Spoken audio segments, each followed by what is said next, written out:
유튜브로 읽는 박정희 전기 7권 개방형 대전략 대통령의 방황.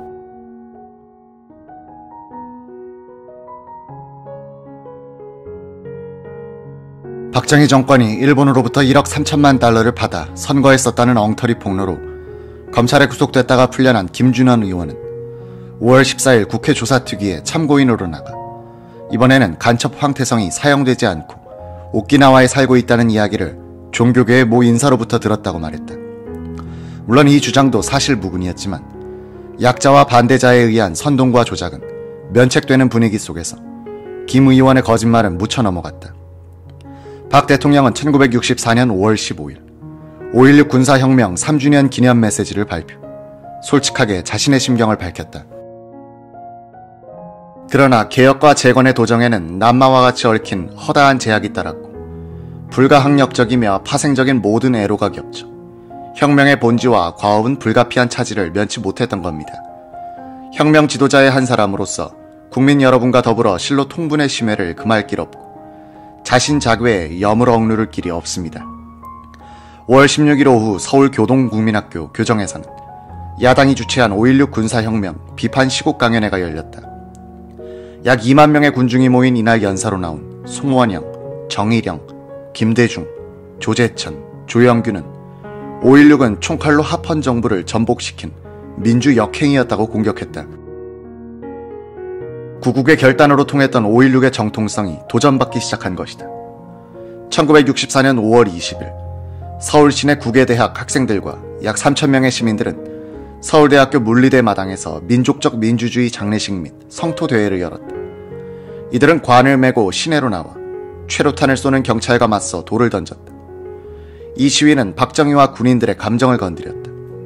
학생들이 읽은 조사, 선언문, 결의문은 야당 정치인들로부터 들어보지 못한 격렬한 문투였다. 윤천주 문교부 장관은 이들은 학생이 아니라 학생 정치인으로서의 행동을 보이고 있다고 규정했다.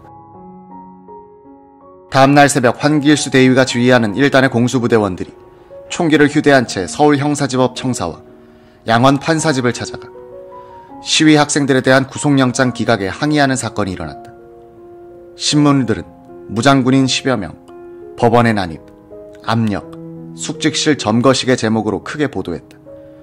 폭력이나 폭언의 행사는 없었고 난입, 점거란 표현도 과장된 것으로 밝혀졌으나 정부와 군은 다시 한번 언론의 문매를 맞았다.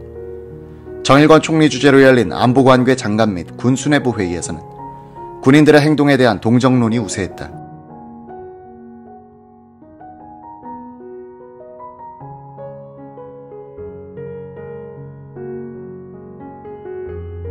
민정당은 당무회의를 열고 박 대통령에 대한 탄핵을 논의했다.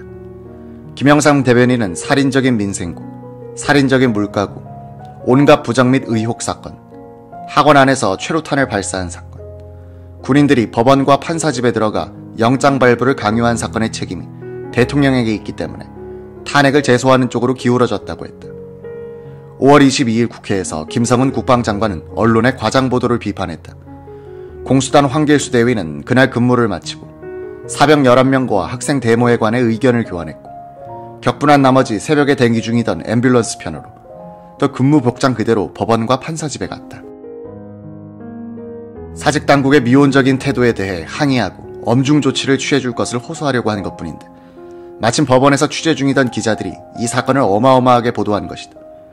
군인들에 대해서는 진상이 드러나는 대로 군법에 의해 다스리겠다.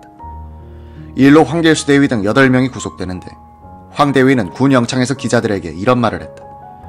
데모를 막다가 눈을 다친 웅영길 경위는 나의 전우다. 경관이 무슨 죄가 있는가? 양원 판사에게는 나쁜 짓 한 놈은 구속되어야 하고 그렇지 않으면 벌을 받지 않아야 한다면서 공정하게 처리해달라고 한 것뿐이다. 총기를 휴대한 것은 근무가 막 끝난 직후이기 때문이다. 군인도 국민의 한 사람으로 관청에 가서 진정할 수 있는 것 아닌가? 한 민족끼리 헐뜯고 불안이 계속되면 가난을 면할 길이 없다. 공수단이 법원과 판사집에 들어간 그날 중앙정보부원 3명이 수배 중이던 서울대 물리대 학생 송철원을 남산의 외딴 집으로 데리고 가 김중태가 어디 있느냐고 추궁하면서 구타한 뒤 돌려보내는 사건이 생겼다. 송군은 민족적 민주주의 장례식 때 조사를 읽은 학생이었다. 검찰은 열흘 뒤 새 정보부원을 구속했다. 검찰에 자진 출두한 이들은 직무 수행에서 온 실수일 뿐 양심에 거리낄 것이 없다고 기자들에게 말했다. 시위 학생들이나 체제 수호에 나선 군인, 정보부 요원들이나 나름대로의 가치관을 갖고 행동하고 있었다는 이야기이기도 하다. 사태가 학생들과 군인들의 대결로 치닫는 모습을 보이자 야당 안에서도 신중론이 제기되기 시작한다. 재밌는 것은 김영삼 민정당 대변인이 박 대통령에 대한 탄핵 제소를 강력하게 주장하는 등 가장 강경한 태도를 보인 반면 김대중 의원은 온건론을 보였다는 점이다. 김대중은 정치인들이 학생 데모에 기대를 걸 때 그것은 국회의 책임 포기이며 정치인의 타락이다 라고 말했다.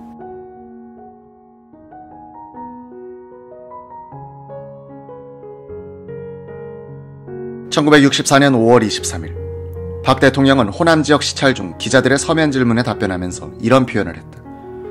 이러한 전국의 불안은 근본적으로 일부 정치인들의 무궤도한 언동, 일부 언론의 무책임한 선동, 일부 학생들의 불법적 행동, 그리고 정부의 지나친 관용에 연유되었다고 본다. 박 대통령은 항상 일부란 말을 사용하여 반정부 세력이 건전한 국민 대다수를 대표하지 못하고 있다는 것을 강조하려고 했다. 그는 정치적 언어가 가진 심리적, 전략적 의미를 잘 알고 있었다. 대다수 신문들은 언론을 건드린 대통령에게 거세게 반발했다. 조선일보 5월 26일자는 전국 불안은 과연 선동 때문인가? 일부 언론의 책임을 따져본다는 지상 토론 기획을 마련했다. 토론자로 등장한 홍종인, 장준하, 한경만은 모두 언론을 옹호하고 대통령을 비판했으므로 찬반 토론이 되지 않았다. 특히 장준하의 기고문은 요사이 신문에도 싣기 어려울 정도의 격렬한 대통령 비판이었다. 일부를 인용한다. 대통령 박정희 씨, 당신이 그렇게도 거짓말과 실정을 거듭하였으면서도 대통령이 될 수 있었던 것. 당신들 집권자들의 부정과 부패가 그렇게 창의라했으면서도 계속 집권할 수 있는 것. 민생이 이렇게까지 파탄에 빠졌는데도 아직 당신들이 큰 소리 칠 수 있는 것. 이 모든 것이 한국 언론이 당신들을 길러준 덕이 아닌가요? 당신들과 정사를 할 것 같던 한국 언론은 소용돌이치는 국민의 원성과 압력에 못 이겨 이제 깊은 악몽에서 깨어난 겁니다.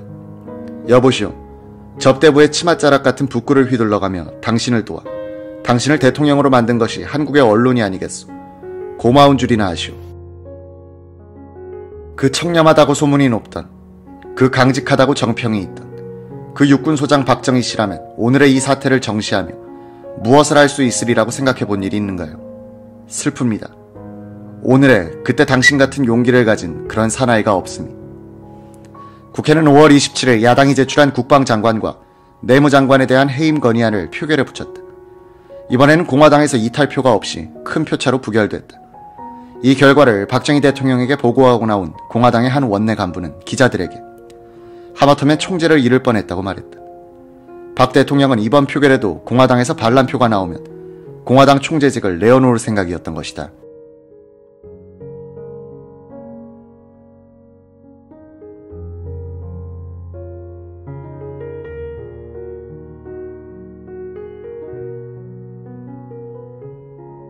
그 며칠 전 일요일 박 대통령은 쉬고 있던 박상길 대통령 대변인 집에 전화를 걸었다. 박정희의 대표 저작인 국가와 혁명과 나의 정리자인 박상길은 5월 초에 대변인으로 발탁됐다. 박 대변인의 어린 딸이 박 대통령의 직접 건 전화를 받아 혀짧을 말을 몇 마디 하더니 아빠 대통령이래 전화 받아 라고 했다. 전화기를 낚아챈 박상길에게 대통령은 뭘 하고 있소 하고 물었다. 그냥 쉬고 있습니다. 별일 없으면 지금 좀 들어오시오. 음산한 정세가 온누리를 덮고 있는 일요일에 그 너른 대통령 관저는 본관 전체를 통틀어 현관의 경호관 한두 사람 외에는 일찍 자도 눈에 띄지 않는 썰렁한 분위기였다. 박상길이 긴 복도를 지나 대통령 집무실에 들어섰다. 박 대통령은 넓은 바깥 정원을 멀거니 내다보고 있더니 이쪽으로 돌아서 무섭게 소파에 앉았다. 담배에 불을 당긴 그는 면목은 빨고는 재떨이에 담뱃재를 털면서 탁상 아래를 응시한 채 침묵했다. 노크 소리가 나고 이우락 비서실장이 들어와 박상길 맞은편에 앉았다. 박 대통령은 자세를 고쳐잡더니 입을 뗐다. 나 공화당 총재직을 그만두기로 했소. 대변인은 즉각 성명서를 써오도록 하시오. 이우락 비서실장은 이렇게 말했다고 한다. 카카 참 잘하셨습니다. 진작 그렇게 하실 일입니다. 각하는 3천만 국민의 대통령이지 공화당만의 대통령이 아니십니다. 이 일화과 생각이 달랐던 박상길은 이렇게 말했다고 한다. 그런데 총재직 사임 성명이 아니라 대통령 사임 성명을 쓰는 게 좋을 것 같습니다. 각하는 공화당 공천으로 공화당 총재로서 대통령이 되신 것 아닙니까? 그런 총재직을 사임한다면 정당 정치, 의회 정치도 그만두시는 게 아닙니까? 싸우는 군단장이 전투는 계속하되 군단장은 사임하겠다. 이게 되겠습니까? 차라리 이렇게 말씀하시는 것이 어떻겠습니까? 내가 이런 뜻으로 혁명을 했고 대통령이 되어 이러이러하게 국가를 바로잡아 보려고 있는 애를 다 써봤는데 이런저런 장애 때문에 이대로는 도저히 이 자리를 감당할 수 없어 물러가겠노라 하시면 국민들이 그대로 받아주든지 아니면 그럴 수 없다고 하면 그럼 어떻게 하면 좋겠느냐? 무슨 반응이 있지 않겠습니까? 받아주면 깨끗이 물러나시고 그렇지 않으면 불란서의 드골처럼 비상대권을 요구해 보시든지 무슨 수가 있지 않겠습니까? 박 대통령은 박상길의 눈을 뚫어지게 쏘아보며 묵묵히 듣고 있더니 이렇게 말하는 것이었다. 알았소. 당장 그 드골 헌법을 정리해서 내게 가져오도록 하시오. 의외로 일은 싱겁게 끝났다. 며칠 뒤 박상길은 드골 헌법을 분석한 자료를 가지고 부름만 기다리고 있다가 집무 시간이 파할 무렵 슬그머니 대통령 집무실에 들렀다.